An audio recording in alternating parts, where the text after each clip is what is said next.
पूजा तू सांगत होती ती खरंच होतं, कारण काल मला एक परवा दिवशी 2 दिवसाखाली समजलं आपली कोण आणि परकी कोण.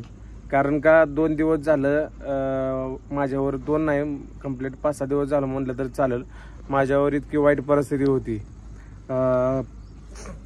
आयसीयू ॲडमिट होता मम्मीसुद्धा ॲडमिट होती. मम्मीचा तर व्हिडिओ बघितला, मी टाकणार नव्हतो पण माझ्या मित्रानं एका मला सांगितलं टाक म्हणलं काय म्हणजे पब्लिकपर्यंत जाऊ द्या म्हणलं, घरात काय चालू आहे काय नाही म्हणलं. ती पण आता तुम्ही असं भांडणाचा व्हिडिओ टाकताय त्यापेक्षा मम्मीचं पण जाऊ द्या म्हणलं. दवाखान्यातला मी दवाखान्यातला व्हिडिओ टाकला तर त्याला सगळ्यांनी कमेंट केलं की कुठलं हॉस्पिटल आहे दादा आम्ही येतो. सगळ्यांनी चांगला म्हणजे बोलली मला तिथं कमेंटमध्ये की आम्ही येतो, दवाखाना कुठला आहे सांगा दादा असं तसं. मग मी म्हणलं येतो म्हणलं काय विषय नाही. तर माझा मुद्दा असा होता की काल मला डिस्चार्ज करताना पैशाची गरज होती. तर मी माझ्या एक 5-6 मित्र होते त्यांना मागितलं तर त्यांनी मला दिलं नाही पैसे. म्हणजे पूजासाठी मी असं पूजा मित्रांसाठी काय जे मित्र होते ना त्या मित्रांसाठी मी पूजासोबत भांडण करायचो, इकडं तिकडं जायचो. पण मला काल परवा समजलं आपली कोण मित्र आहे ती आणि परकी कोण आहे ती. मग आता मी पण ठरवलं त्याच मित्रांसोबत आपण फिरायचं, त्याच मित्रांसोबत राहायचं आपण ज्यांनी मला सहकार्य केले. दवाखान्यात खर्च भरपूर आला आता म्हणजे सांगू शकत नाही मी त्याला तुम्हाला. तर दवाखान्यात खर्च कमीत कमी भरपूरच आलता. तर मी 1-2 जणांना मागितलं पण त्यांनी मला मागितल्या लगेच दिलं मला पैसे. एका शब्दानं सुद्धा नाही बोलले नाही ते माझ्याकडे पैसे नाहीत असं काही सुद्धा बोलले नाहीत.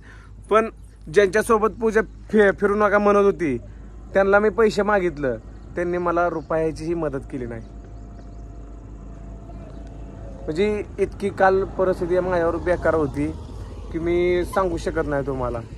आणि परत काय झालं एक 2 वर्षाखाली पण सेम हीच कंडिशन होतं.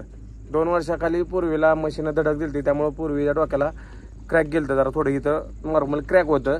तर त्याचं मी लय टेन्शन घेतलं होतं, त्यात थोडं डिप्रेशनमध्येच गेलो कारण का सारखं इमोशनल इथं खेळताना चालतं या पटांगणातच. त्या समोरच्या बंगल्यातल्या मशीनं 10 दिवसानं पूर्वीला धडक दिली ती.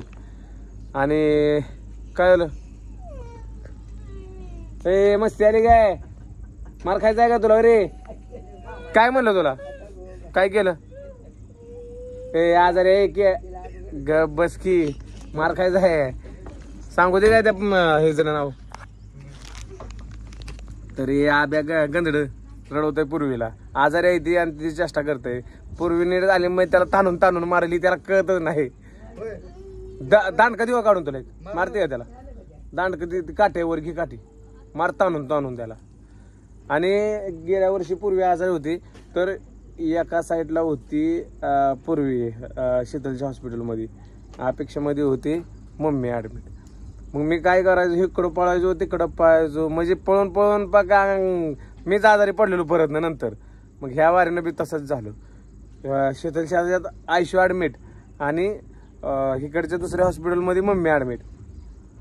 मग जे काय मी व्हिडिओ काढल्यात ते व्हिडिओ की भांडण झालेले बिडलेले ते व्हिडिओचा माझा काही म्हणजे असाच काढलेला आहे ते आपण, त्या व्हिडिओचा काही विषय नाही. पण मित्रांनो आता मला काल समजलं की आपण ज्या मित्रांसाठी घरच्यांच्या विरोधात गेलो तुम्ही त्यांच्याबरोबर वारे मार फिरत राहायचो घरचे सांगत होते आणि त्यांना पण खास तुमच्यासाठी व्हिडिओ काढलाय. समजून घ्या तुम्ही आता मला काय म्हणायचं होतं.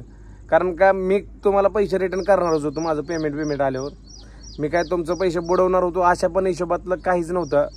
पैसे तर तुमचं मी देणारच होतो पण तुम्ही मला वेळेला मदत केली नाही. म्हणजे तुम्ही पैसे असून सुद्धा मला पैसे दिले नाहीत आणि ज्या माणसापाशी पैसे नव्हतं त्यानं ॲडजस्ट करून मला पैसे दिले.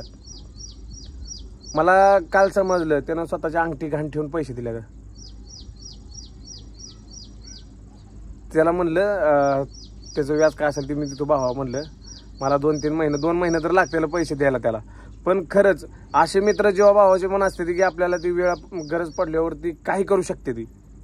मला काल त्या गोष्टीतनं पण अनुभव भेटला आणि ती गोष्ट मला आज सकाळी समजली, त्यामुळे मी व्हिडिओ काढायचा निर्णय घेतला. खरंच मित्र असं तुझ्यासारखा मित्र मिळायला नशीबच लागतंय. तर तू खूप सहकार्य केलंय, तुझं असंच प्रेम माझ्यावर राहू दे भावा. आणि माझं पण मित्रांनो तुमच्यावरचं प्रेम कधीच होणार नाही. जे माझ्यासाठी आहे मी त्याच्यासाठी नेहमी रातचं पळायला तयार आहे. काल भरपूर जणांनी कॉल केलं मला, दादा मम्मीला काय झाले. माझ्या मित्रांना सुद्धा, जवळच्या मित्रांनी सुद्धा मला कॉल केला, भावा काय झाले. त्यांनी सुद्धा काय काय ठरवलं लोकांनी डिस्चार्ज झाल्यावर मला विचारलं बरं का तुम्हाला काय गरज आहे. पण काय विषय नाही, विचारणं ही सुद्धा लाख मोलाची गोष्ट आहे, लय महत्वाचं आहे. पण ज्यांच्यासोबत मी 24 तास असायचो त्यांना मागितलं पण त्यांनी मला दिलं नव्हतं. त्या गोष्टीचे मला खूप वाईट वाटलं. पण काय असो, महादेवाचा आशीर्वाद आहे आपल्या डोक्यावर. कारण का आपण मनापासून सगळ्या गोष्टी करतो, त्यामुळं काय ना विषय. आपण स्वार्थापोटी कधी दोस्ती कुणासोबत केली नव्हती. खरं प्रेम होतं म्हणून आपलं खरं त्या आपल्या दोस्तांविषयी आपल्या मनात लय कदर आहे. कारण का मला मी ज्याच्या डोळे दाखवून विश्वास ठेवला आजपर्यंत, ते रेकॉर्ड कधी त्यानंच मला धोका दिला. त्याच व्यक्तीनं मला धोका दिला. प्रत्येक लय वेळेस झाले या, लय वेळेस म्हणजे 5-6 मित्रांनी मला असाच फटका दिला, धोका बसलाय मला त्या मित्रांकडनं. तरी पण मी डोळे दाखवून मी मैत्रीवर विश्वास ठेवतो. पण कसं असतं मित्रांनो, काही मित्र असे पण असतात की जीवाला जीव, खांद्याला खांदा देऊन चालणार. काल मला त्या मित्रानं खरंच 2-3 त्यांनी मला खरंच भारी वाटलं. त्यांनी मला वेळेला पैसे मागितले दिलं. पण त्यातल्या एका मित्राची परिस्थिती नसताना त्यानं स्वतःच्या अंगठी घाण देऊन मला पैसे दिले. ह्या गोष्टीचा मला लय अभिमान आहे. काय मित्रांनी म्हणजे मित्र भरपूर आहे ती, पण ज्यांना मागितलं का नाही, काय काय आशा आहे ती, त्यांना ज्यांना मागितलं त्यांनी मला पैसे असून सुद्धा नाही बोलले. ह्या गोष्टीचं मला वाईट वाटतंय. कारण का ज्यावेळेस मी पैसे मागितलं ना, त्यावेळेस त्यांनी मला पैसे दिले नाहीत. पण दुसऱ्या गोष्टी त्यांनी मोबाईल घेतला काल, पण मला पैसे दिले नाहीत. पण असं ती मित्रा काय विषय नाही. तू तुझ्या लाईफमध्ये खुश राहा, मी माझ्या लाईफमध्ये खुश राहतो. तू तुझ्या जागेला योग्य आहे, मी माझ्या जागेला योग्य आहे. आणि तुझ्या पुढच्या वाटचालीसाठी मी माझ्या इंस्टा फेसबुक फॅमिलीला शुभेच्छा सुद्धा द्यायला होतो तुला. तुम्ही असंच तुमची पुढची वाटचाल पण चांगली चालत राहावं. कारण का मी कधी कुठं माझ्या तोंडाने कुणाला वाईट बोलू शकत नाही. कारण का मला माझ्या जनताचं प्रेम भेटतंय. माझ्या जनता, माझी यूट्यूब फॅमिली, ह्या सगळ्यांमुळं आज माझ्यापाशी सुखरूप आहे. आणि रिपोर्ट सुद्धा नॉर्मल आला. कारण देवाचा पण आशीर्वाद आहे आमच्यावर. आणि त्यात एवढी जनता आहे, 2-3 करोड, कमीत कमी 2 मिलियन लोक प्रेम देते, ते म्हणजे जोक नाही. जास्त माझं पण शिक्षण झालं नाही वाटतं तुम्हाला. एक घडारं घातलंय आणि लोक असं आहे. मला काही येत नाही मित्रांनो, खरं सांगतोय. काल मी दवाखान्यात गेलो, मला दवाखान्यात सिस्टरनं पेन दिलं हातात. मी म्हणलं काय राव सिस्टर, तुम्ही आब्रू घालवायला लागलाय. त्यांनी मला पेन दिला. मी माझं नाव टाकायला मला येत नव्हतं, पण सही मात्र मी इंग्लिशमध्ये मारली. कारण का सही मला माझ्या मित्रांनं शिकवली. तर मी अशी सही इंग्लिशमध्ये मारली. बायको म्हणती लगे सही बघून माणसानं वाटणार पण नाही तुम्हाला इंग्लिश लिहायला येत नाही. काल पूजानं लिहिलं दवाखान्यात गेल्यावर सही मारलेली. असं काही विषय नाही. तर सगळ्यांना गणपती बाप्पा जवळ आल्यावर गणपती बाप्पांचं आगमन होतंय. तर गणपती बाप्पा पुरी म्हणते उद्या येणार आहे. तर खूप साऱ्या शुभेच्छा तुम्हाला मित्रांनो. सगळ्यांच्या घरात गणपती बाप्पांचं आगमन होणार आहे, आमच्या बी घरात होणार आहे. आणि महालक्ष्मी पण आमच्या घरात येणार आहेत. आणि त्याच मुहूर्तावर आमच्या घर बरोबर अलीकडं पलीकडं थोडं आजारी पडणार नाही तर काय तर प्रॉब्लेम होतोय. पण काय नाही, आईसाहेबांचा आशीर्वाद डोक्यावर आहे, त्यामुळे काही विषय नाही. आणि महादेवाचे साथ तर काय आणि हात तर काय मरेपर्यंत राहणारच आहे. त्यामुळं कधीही मित्रांनो घमंडी करू नका. अंत तर नक्कीच होणार आहे. एकाच ठिकाणी सगळ्यांना जायचंय, त्यामुळं घमंड करू नका. आणि मित्रांसोबत होता येईल एवढं तुम्ही प्रेमानं राहा. मला फटका भेटला म्हणून मी म्हणत नाही बरं का. माणसं ओळखायला आपण चुकतो. फक्त मी माझ्या बाबतीत तसं झालंय. माणसं ओळखायला मी चुकतोय, काय अडचण नाही. जनताचं प्रेम माझ्यासोबत आहे. कच काढून तुमचं असंच प्रेम राहू द्या मित्रांनो. लहान भाऊ समजून किंवा मोठा भाऊ समजून थोडं माफ करा, काय चुकीचं बोललो असेल तर. बाकीचं काय ना, तुम्हाला सुद्धा पुढच्या वाटचालीसाठी खूप खूप शुभेच्छा. आज इथपर्यंत आलोय, पुरस्कार भेटते आम्हाला. इतरां म्हणजे भरपूर दहीहंडीला बोलवलं. खरंच हे सगळं जनताचं प्रेम आहे.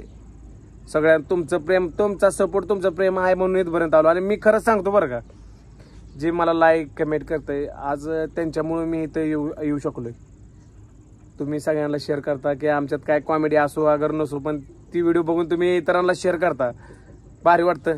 तर चला भेटूया परत नेक्स्ट व्हिडिओमध्ये. बाय. काळजी घ्या तुम्ही पण स्वतःची.